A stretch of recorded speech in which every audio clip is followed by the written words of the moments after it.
Welcome back to Wood and Bone, folks. Just got that intro done, and we had this piece of Bradford Pear that I mounted up yesterday afternoon and started roughing out a little bit. It'll be a live edge bowl, depending on how it turns out, what its purpose will be. Had some cracks in it from drying. Just put some thin super glue down in there to make sure everything holds together, and we'll probably fill them later. So let's get started. There's going to be some noise, and I'll filter all that out so y'all don't have to listen to that. And let's see what happens.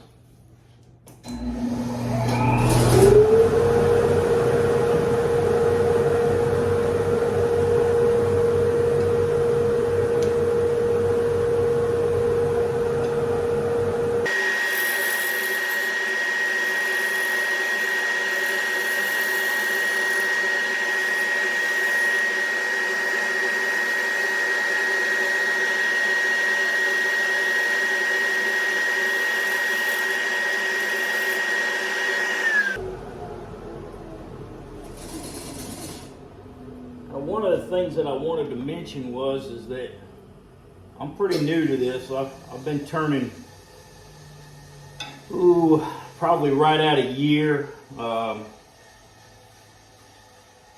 Getting better all the time, but there's still things that I'm still learning how to do. I got some other tools coming. Like I really would like to have my outside bolt tool rest. I got the inside, but silly me, I waited, and I'm waiting on the other one to come. So right now I'm just trying to get a decent cut on this and make the shape. I kind of want to, from that angle you probably can't tell, but I'm trying to make it like the edge of a ball out here. We're going to leave the live edge stuff on here as much as we can. That's another thing that I'm really into is live edge and natural. And you'll find that I don't do a whole lot of super slick, super shiny stuff. So once again, if you like it, let me know. Let's turn some more.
go sharpen up. I didn't say it before, but this is a Crown 5/8 inch bowl gouge, swept-back bowl gouge that we're using. It's probably my favorite tool. It was one of the first tools that I bought. So what we're trying to do is clean up this edge right here. It kind of was chipping out on me a little bit. Guess my tool wasn't sharp enough. So let's see what we can do.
Is when you have this open space here, the tool's not touching right there. So when it picks up, it kind of bounces a little bit, and that's why you kind of get these tool marks here that are really hard to get out. But we're gonna get it, because that's what we do.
Decided to go with a mortise instead of a tenon. And what that means is a mortise goes in right here and the chucks go in and expand to hold it on the other end. Where a mortise I would cut this back and make this stick out about 3/8 of an inch with a dovetail angling in, and then that would go on the chuck. Let's see. And those are the chucks. Okay. All right. Well, I know a lot of you already know what those are, but some don't. Some don't, which is basically what I'm going after here, is showing people what this stuff's all about. And I mean, I'm a beginner at all of it. I'm a beginner at this YouTube stuff and a beginner at wood turning. But I'll tell you what, I love just about everything about it. So, all right, well, I'm gonna back the support out. I think it's on there good. We'll see. I'm sure it is. So that I can get back here at this end. Get rid of that nub and go ahead and start working on my mortise.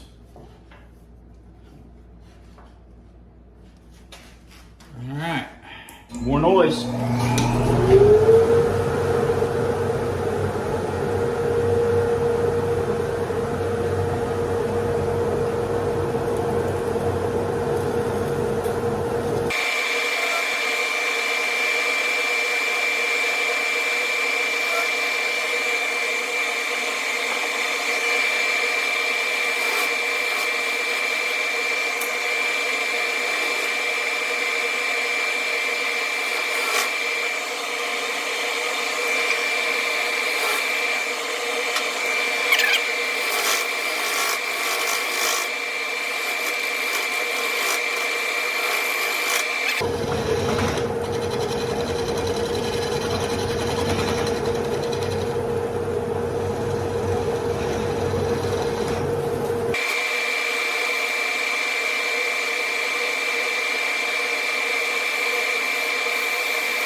Make it spin the other way.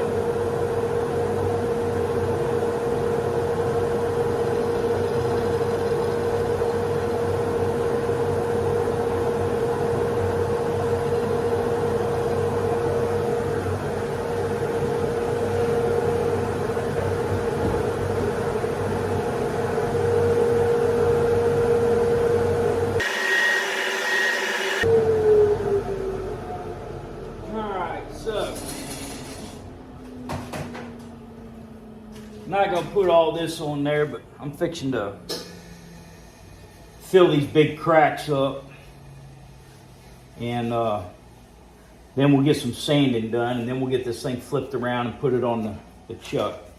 Bring y'all back then.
doing some sanding. We're gonna start out with 80 grit, work our way to 600, and then I'll decide what kind of finish I'm gonna put on it. I'll probably put some of my homemade shellac sanding sealer on it, and because that really looks good on the bark. Put a few coats of that, and then we'll use the axe polish on it. All right, we're gonna get to some sanding. Starting out with 80 grit.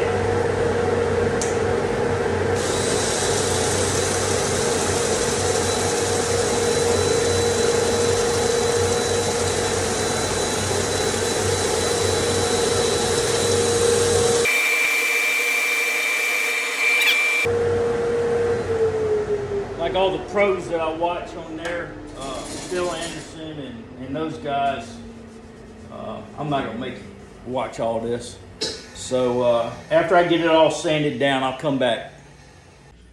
All right, so we just got finished. Well, finished. We just sanded the 80 grit, wiping it off with some denatured alcohol so we can see if we got all the tool marks out of it. The sand's pretty easy. Bradford Pear. Had to go back, fill the cracks some more, put some more stuff in on them. I'm going to leave that bark inclusion there until I get done and see how it turns out. It don't look bad. We got some more spots to clean up here, but battery went dead in the sander, so we're waiting on that to charge, and then we'll get busy again. Next time I bring you back, I'll have it all sanded up on the outside, ready to put a finish on it.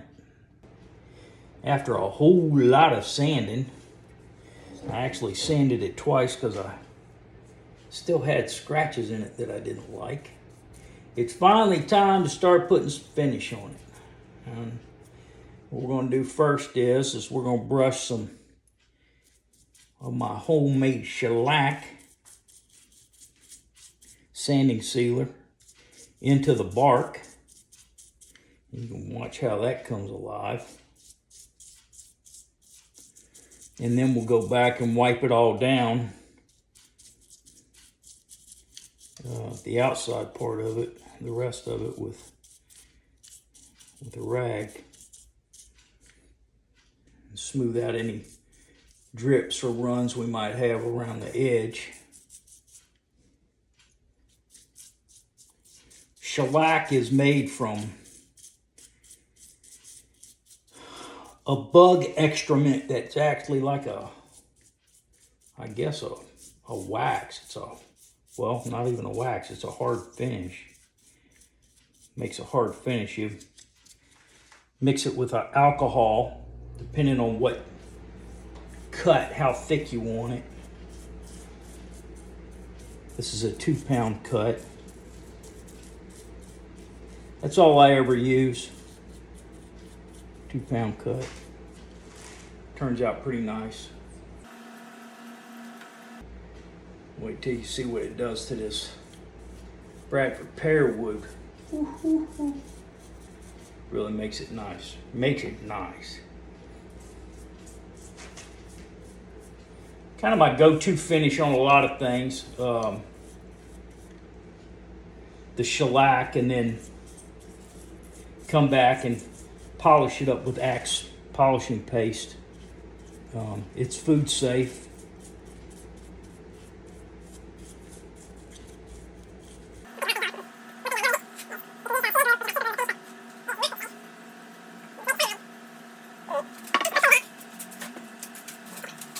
Paper towel. Dip down into my shellac and we'll wipe it on.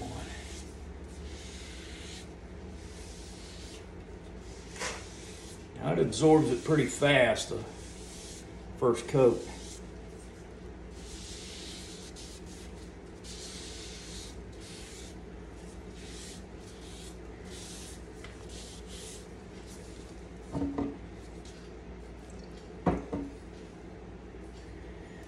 Ooh. Man, that comes out looking pretty, don't it?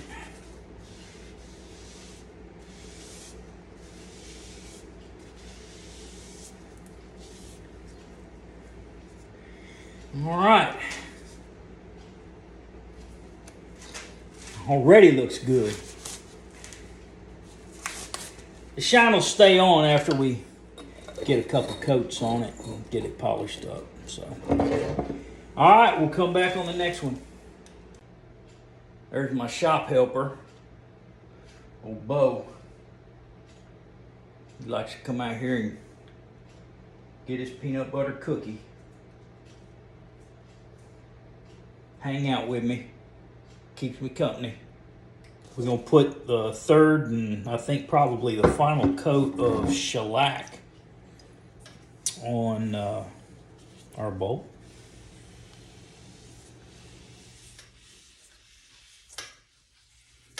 I'm not gonna have to put any more on the bark,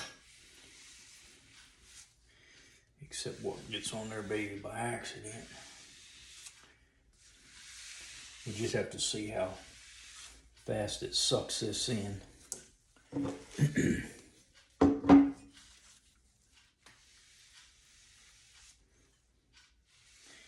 Everybody uses these blue paper towels. I'm thinking I'll have to try something else. They seem to break down a little bit and I end up with little pieces of blue paper towel that I have to peel off. How's that looking? Not too shabby, huh? That's sucking that up pretty good.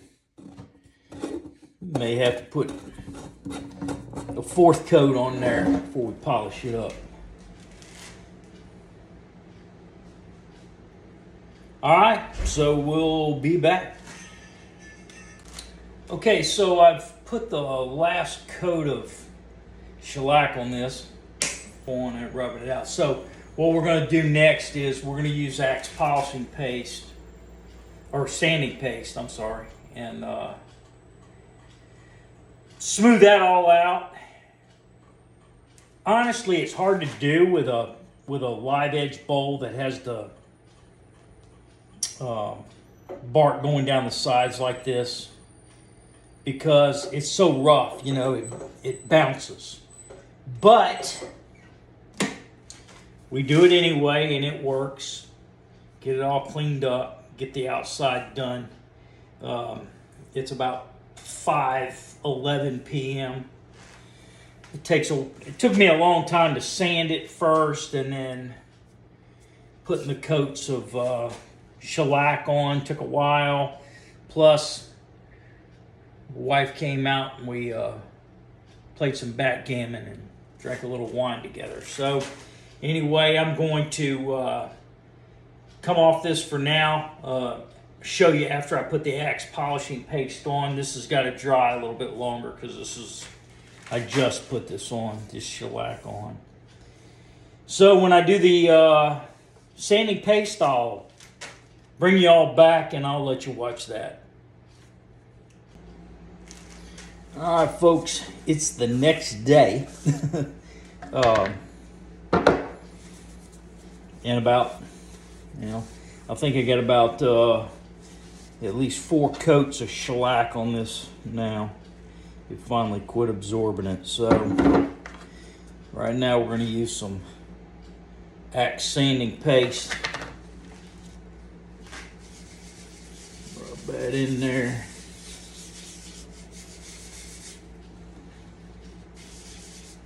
I use probably more of it than I need to, but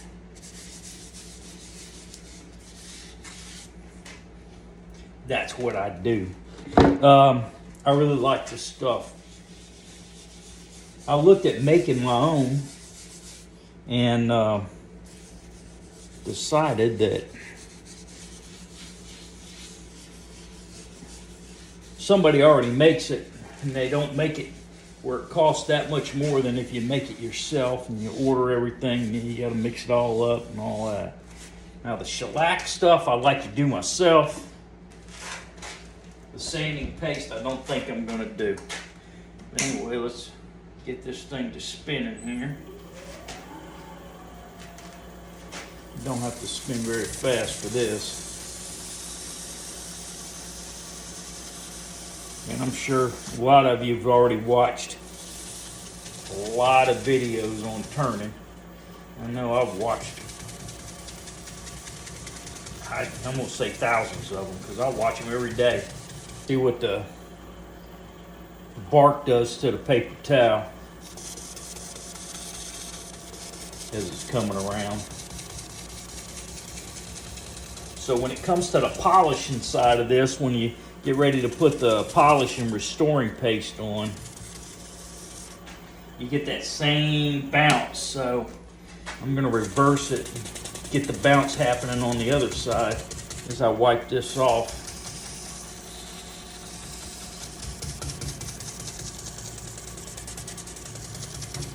It is what it is. Let's see how it shined up. Looking pretty good so far, huh? Don't look too bad. I'll get a clean paper towel.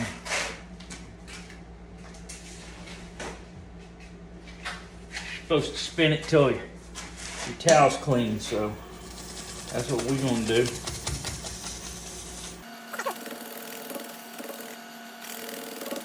All right. Go back and get it out of the little pores we got. Now I got a little toothbrush over there that I keep for getting the torn paper towel out of the bark.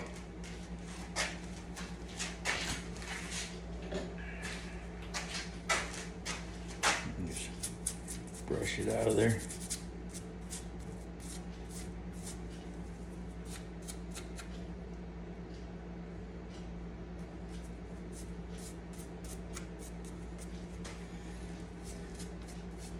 The toothbrush don't do it. I got a wire brush over there that will, but we don't want to use that because that'll just mess up our finish on the bark, which I think turns out pretty awesome. All right, let's get some polish on there now. I hope this makes it onto YouTube. I looked up today trying to see how I could edit all these little short videos that I've taken, because every time I stop the camera, of course, you start all over again with another one, and see how I can put them all together. And you have to download this free software.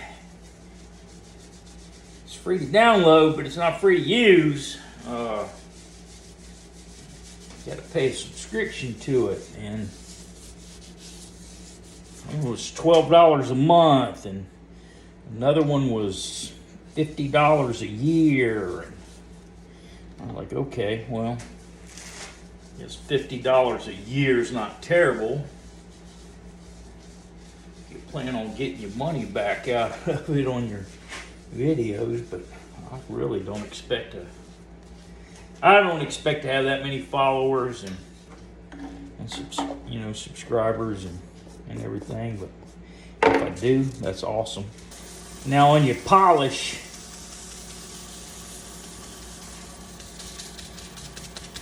get that polish to set on there. It's carnauba wax, and you got to create heat. So to create heat, you got to get some serious speeds going up here. So we're going to turn it up to 1,000.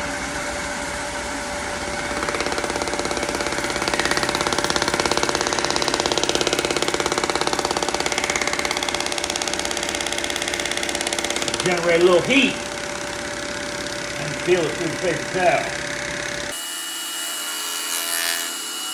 Let's see what we got. How's that for a shine? Yes, sir, that axe polish and sanding paste is top notch in my book.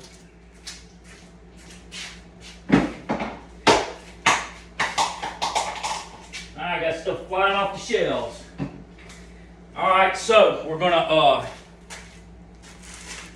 stop here. reverse this thing. We're gonna get ready to do some hollowing out. So, all right, we got it turned around on the lathe, mounted to the chuck. Got some tailstock support to get it started. Turning a little over 600 RPMs. It's pretty balanced. Like I said, we're gonna leave some live edge up here, so probably going in about right there. Maybe not quite. And start it. And after we get started and get this first little cut off of here, we're gonna have to move the tailstock support because you just don't have room to work back here. So, all right, let's give it a spin. Turn on some air cleaning stuff.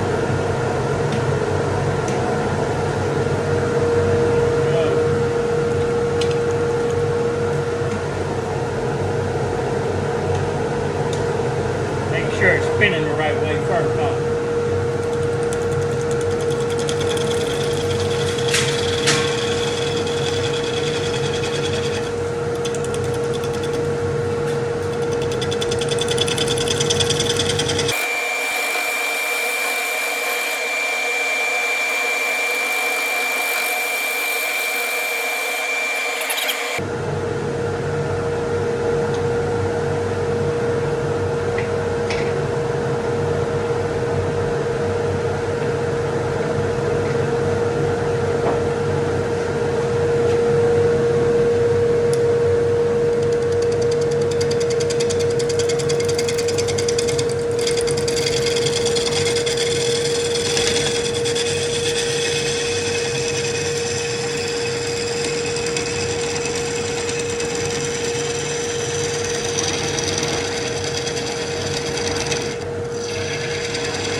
Stop here for a second because I'm contemplating the idea of drilling this center out. Remove a lot of wood. Not super quick, but quicker than sitting here trying to turn it all out, I think. I'll bring you back after I make a decision. Obviously, I've made a decision. Took a 3-inch Forstner bit and mounted up here. So, turn the speed down to about 200, 225, and we'll drill this thing out a little bit. Any of the pros out there that I'm lucky enough to get watch my stuff, I'll appreciate any tips that you throw out there for me in the comments. Stop that, move this out of the way so it don't fill up.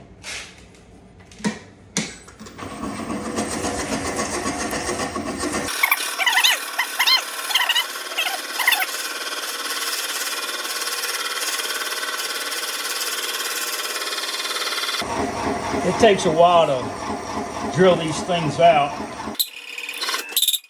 So I'm not gonna make you watch the whole thing. Come back after I get it drilled and go from there. All right, so we got it drilled out. just 6 inches. So we're probably, I'm gonna say we are a little over a ½ inch from the bottom of the bowl, so that's good for me and give us room to get in there with the gouge and straighten things up. So you won't notice that I'm gone very long, but I'm gonna take a break. Here we go. I'm doing some hollowing here.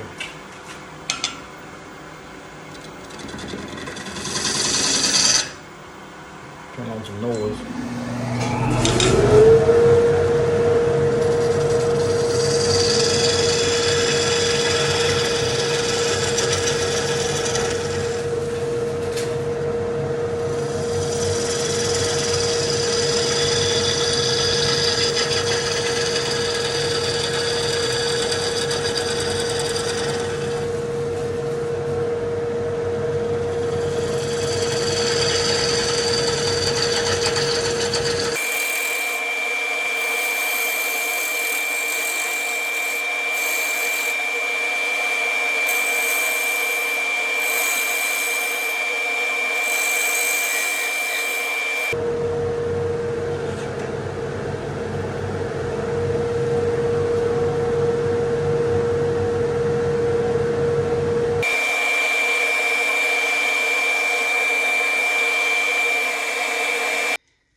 Okay, so I saved you from a lot of monotonous viewing of me hollowing this bowl. I give you a quick down and dirty of what I did after I drilled it out and I started turning it. Getting in there was not as easy as I thought. So what I ended up doing is I took my Easy Wood flat tool and I stepped it off inside going in. All right, and then after I did that, I took my Easy Wood swan neck tool and I worked on getting that curve in there and getting it hollowed out. It went fairly quickly, not too terribly long. It's just when you do a live edge type of deal and you're really worried about keeping this edge straight, you got a lot of sanding to do up here at the top for sure. But I think we got it the right depth, and because of this indention back here on the other side, I'll try to move you around here without making you sick. Turn this light off. Oh, caught my shoestring. Yeah, okay. So if you look at this, how that's an indention. The walls are only about 3/8 of an inch thick right there, but they're probably an inch thick everywhere else. So anyway, that's what we're looking at, a little handheld action. All right, so I'm gonna do some sanding on the inside, starting at about 80 grit and working my way down. I'll bring you back when I'm ready to put some finish on it. All right, so I said I'd come back when I was done sanding and ready to put a finish on it. And what I decided while I was finishing it up is that the finish I'm going to do is I'm going to do an epoxy resin on the inside. I think for the shape and everything and what it is, I think it'd be a good